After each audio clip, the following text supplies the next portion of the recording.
Unions in Brazil are organizing. On Wednesday, they protested in downtown Sao Paulo and 11 other cities against a social security reform, which would slash benefits and drastically increase the number of years workers have to pay into the system before retiring. President Jair Bolsonaro delivered the proposed reform to Congress the same day. Finance Minister Paulo Guedes insists that it is imperative in order to stave off financial disaster. Lower House President Rodrigo Maia says he'd like to pass it in 3 months.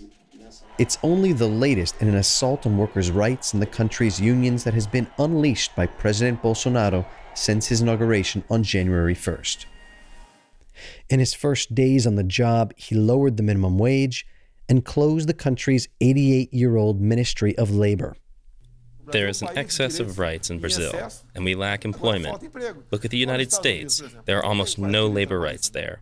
He also announced a round of privatizations and said he's considering closing Labor Court, the judicial branch consolidated in the 1940s to attend to labor disputes and work-related issues.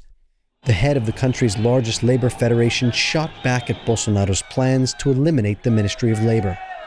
He's a president that has no respect for labor, nor the work that you do. And he made this clear when he closed the Ministry of Labor. Bolsonaro's plan so far appears to be this: take any issues that might be areas of leftist resistance or social organizing and bring them clearly under his control. Here's one example. In January, Bolsonaro removed the authority to demarcate indigenous lands from the National Indian Foundation and handed it over to the Ministry of Agriculture, which is led by Teresa Cristina, the woman who used to head the Big Ag Caucus in Congress.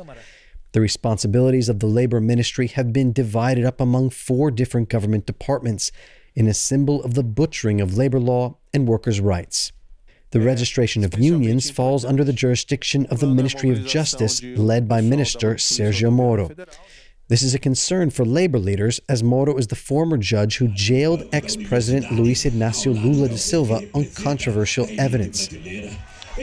In January, Moro announced that he would choose a federal police officer to oversee union registration. Over Twitter, Workers' Party President Gleisi Hoffmann announced that the criminalization of the union movement had begun. Hoffmann and others fear Moro and his people may move to strip the legal registration of unions as a way to weaken labor organizing in the country. Already, workers are facing an uphill battle following the passage of the 2017 labor reform, which gutted workers' rights, opened the door to outsourcing, and allowed bosses to negotiate directly with employees, sidestepping unions and collective bargaining. We have lost several rights in just 1 month under the Bolsonaro government. We need to stop and get people into the streets. The big issue on the agenda is Social Security reform. Unions across the country have promised to do everything to stop it, including a general strike if necessary.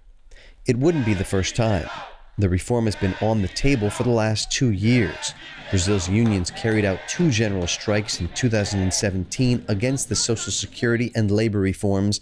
The first was the largest in decades. For weeks now, they've been holding meetings like this one in Florianópolis. 60 representatives from roughly 36 unions met to discuss how to fight the reform.